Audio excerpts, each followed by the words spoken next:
No último vídeo que eu fiz, está tendo um grande debate sobre quem ganha e quem perde com a inflação. Então eu disse que os bancos não gostam de inflação porque eles perdem. O pessoal está falando que não, que banco gosta de inflação porque ganha.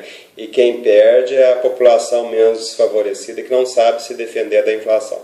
Então eu vou falar aqui, gente, eu posso até omitir dados ou ter imprecisão técnica. Mas vou falar de coração o que eu penso sobre inflação. Eu vivi todo o período hiperinflacionário do Brasil. Eu nasci em 1962. Em 1986 eu comecei a trabalhar no Banco do Brasil. Então, plano cruzado, plano Bresser, tablita, aqueles choques heterodoxos todos. Eu acompanhei a elaboração de todos aqueles planos. A gente ficava discutindo se ia dar certo, se ia dar errado. Então, eu vivi o período hiperinflacionário. A inflação de 3% ao dia, o preço de manhã era um, de tarde já era outro. Então, eu vivi tudo isso. E essa hiperinflação fez com que alguns brasileiros se tornassem especialistas em inflação. Então a gente vivia isso, não é só de ler em livro, a gente vivia. Então vamos lá, qual que é o ideal de inflação? A inflação faz bem ou faz mal para o país? Então a inflação é como uma guerra, a princípio ela faz mal. Mas, por exemplo, a guerra, por que existe guerra? Se existe guerra é porque alguém ganha com a guerra, o cara que vende arma, o cara que faz mina. Então, se ninguém ganhasse com guerra, não existiria guerra. A inflação existe porque ela está atendendo ao interesse de alguém. Tá? Então, a princípio, para você fazer contabilidade, para você fazer comparações de preços de um ano com o outro, evolução de preços de ativos, o ideal seria inflação zero no mundo inteiro. Que os preços relativos se ajustassem sem aumentar a inflação. Ou seja, o petróleo cai, o cabelo sobe, não, e as coisas ficam, em média, ficaria zerado. Só que os próprios países ricos, eles buscam uma inflação de 2% ao ano e, pelos estudos que eu vi, a inflação de país pobre, o ideal é em torno de 5% ao ano. Então, e para que tem que existir essa inflação? É para que o ajuste dos preços relativos se faça. Eu vou explicar para vocês o que é esse tal de ajuste de preço relativo. Vamos botar, o Brasil perdeu o preço com as commodities, tá? Então, nós perdemos eficiência. E isso faz com que haja necessidade da gente abaixar os salários e os valores das aposentadorias. Se você for abaixar o valor de um salário de aposentadoria, o cara reclama, o cara grita. Então o que você faz? Você faz inflação, automaticamente você está abaixando o salário do cara sem ele perceber. Então é para isso que existe inflação, para que algumas pessoas percam sem perceber que perderam. Tá? Uma inflação aí de 5% ao ano, 2%. Mas o detalhe é o seguinte, a inflação não se serve só para fazer ajuste de preço relativo. Ajuste de preço relativo é o seguinte, alguns preços têm que subir, outros têm que cair, tá? Isso é normal na economia. E alguns preços eles são mais...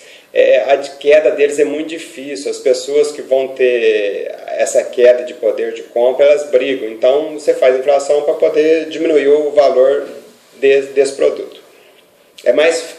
Se dá com mais facilidade você abaixar o preço do trabalho, da aposentadoria, fazendo inflação do que sem inflação. A Grécia abaixou sem inflação, olha lá, acho que tem uns 15 anos de crise já. Aqui no Brasil, pelo menos a aposentadoria e o salário em dólar, nós praticamente derrubamos para metade e o brasileiro nem reparou. Então é para isso que serve a flutuação cambial, a inflação, tá? Se você botar em preços internacionais, a inflação aqui foi de 100%. Né? Em real foi de 10% só, porque tem muitos preços que não são transacionáveis, mais a queda do preço das commodities. Esse vídeo eu vou fazer um pouco mais longo para tentar explicar o trem com mais detalhe.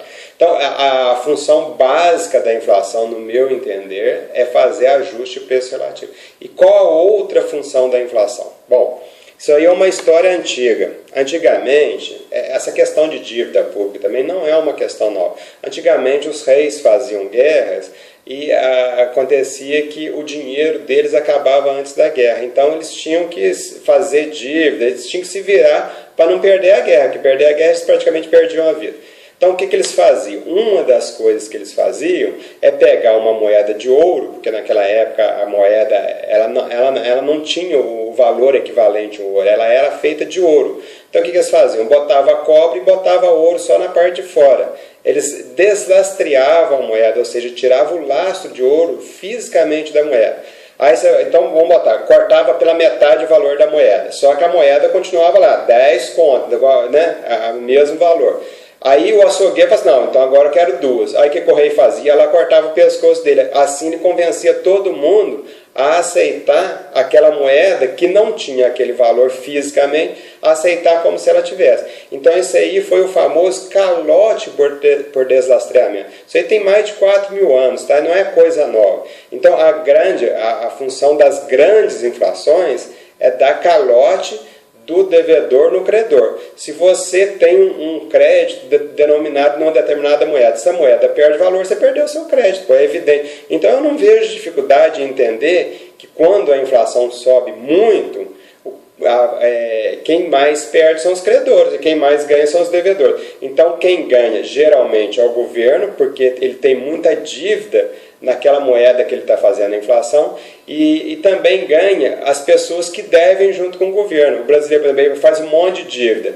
O governo ganha com o aumento da inflação e ele ganha junto, ele vai de carona. O governo não está fazendo inflação para salvar ele, está fazendo para salvar o próprio governo, só que o devedor pega carona. Aí, quem que acha ruim desse aumento da inflação? O credor. Então, o credor perde muito dinheiro, porque ele empresta 100 mil reais. A juros vão botar de 10% ao ano. A inflação foi de 20%, além dele não ganhar os juros que ele queria, ele ainda perdeu, vamos botar uns 10 mil. Então o cara perde dinheiro. Outro detalhe interessante, você empresta dinheiro para o governo, a um juro pré-fixado, vamos botar aí de 10% ao ano. Aí vem uma inflação de 20%.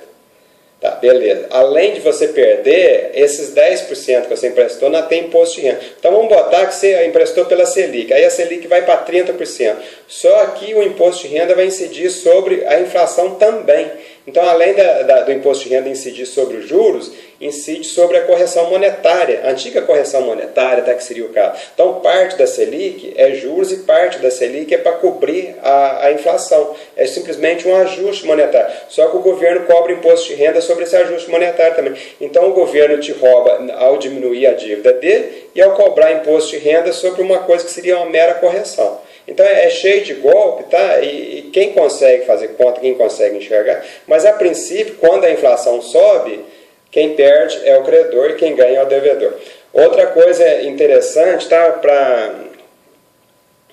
Para quem viveu a época da hiperinflação. Vamos botar uma inflação em ascensão, 5, 10, 15, 20, a inflação subindo 5% ao mês. O que acontece? A inflação está correndo hoje, vamos botar 20% hoje.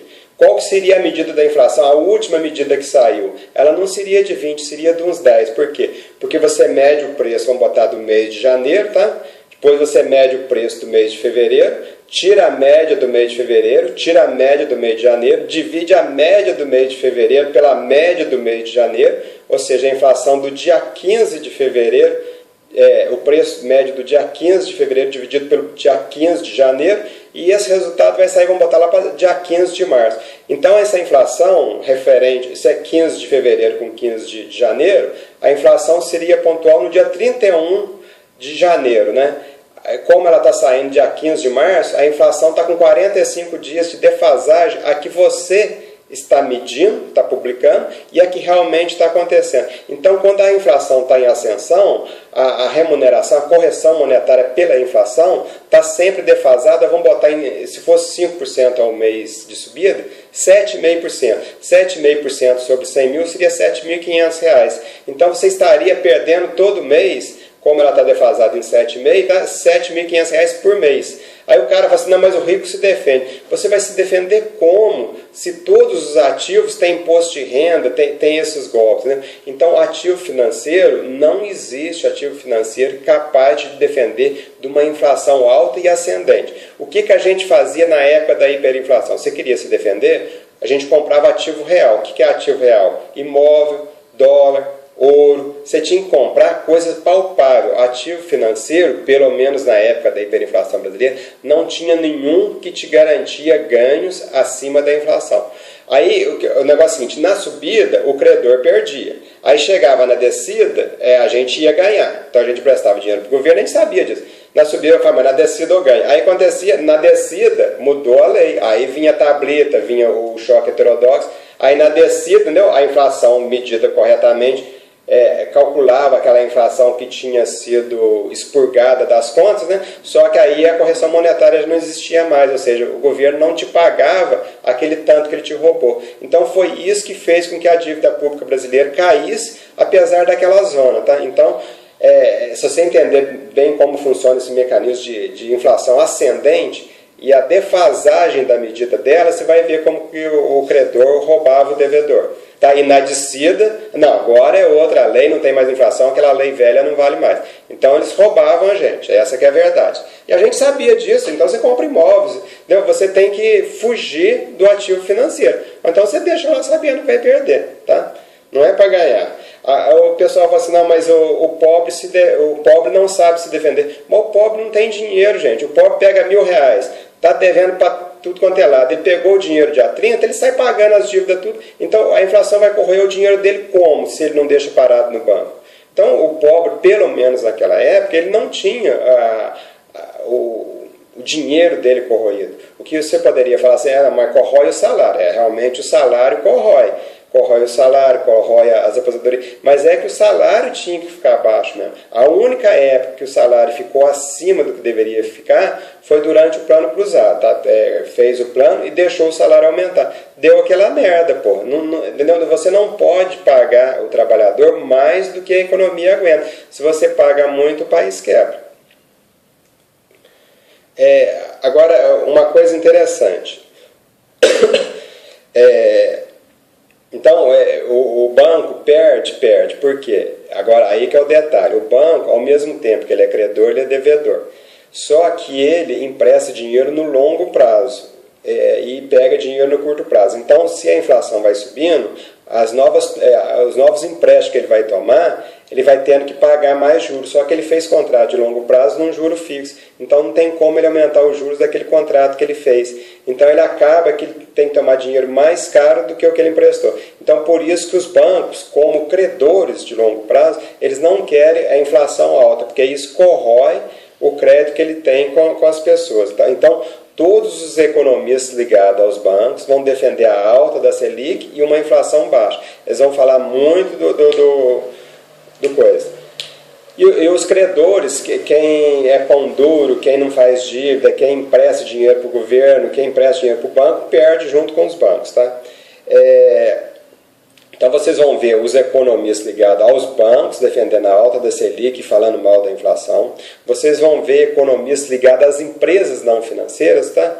Um exemplo desse economista é Presta Pereira, Luiz Carlos Mendonça de Barros, Delfim Neto. O Alexandre Schwartzman é ligado aos bancos, o Rodrigo Constantino ligado a banco, ligado à corretora. Tá? Então cada um é mais ou menos o seguinte: o pessoal ligado aos bancos são os chamados monetaristas, o pessoal da escola austríaca. E o pessoal ligado às empresas não financeiras é o pessoal mais chamado desenvolvimentista, o pessoal da Unicamp.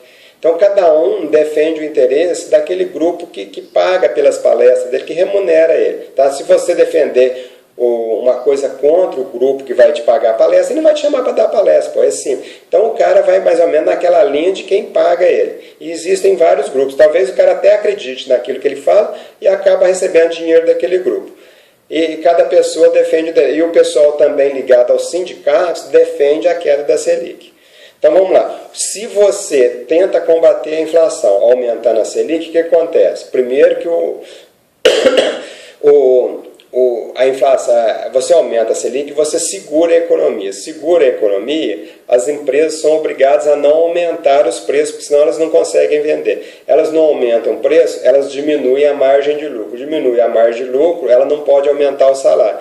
Então, quando há um combate à inflação, fica pior para os trabalhadores obterem aumento de salário e fica pior para as empresas aumentar o preço e recompor margem de lucro. Então, em período deflacionário, os bancos ganham dinheiro e as empresas, os trabalhadores ficam numa situação mais difícil. Por isso que vocês vão ver os economistas ligados aos empregados e às empresas não financeiras sempre defendendo que... Eles não falam que a inflação tem que ser mais alta, eles falam que a Selic tem que ser mais baixa, que a economia já está muito...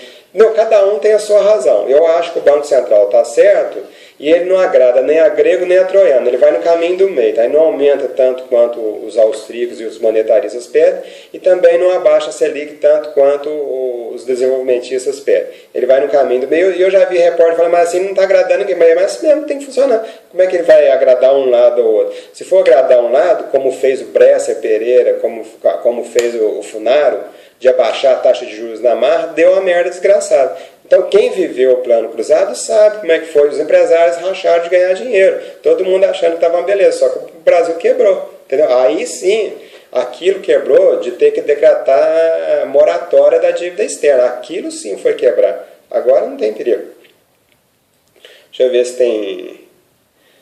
Eu acho que por enquanto, as dúvidas que vocês tiverem, vocês vão falando aí, eu vou tentar explicar, às vezes até fazer gráfico, coisa, mas eu acho desnecessário, tá? Mas, em suma, a inflação causa danos para toda a sociedade, porque ela desorganiza as contas, desorganiza a contabilidade. Na época da hiperinflação, gente, não tinha como fazer um balanço patrimonial, não tinha como fazer... Ninguém sabia o preço de nada, não tinha como você comparar 31 de dezembro de um ano com o do outro, que você nem sabia mais quanto valia. Você não sabia quanto valia uma caixa de fósforo, um litro de leite. A gente perde noção das coisas. Então, a inflação, a princípio, ela causa dano para o país inteiro. Agora, um pouquinho de inflação tem que existir para fazer o ajuste dos preços relativos. E quando a inflação sobe demais, é golpe, é sacanagem do governo para dar calote. Falou, moçada?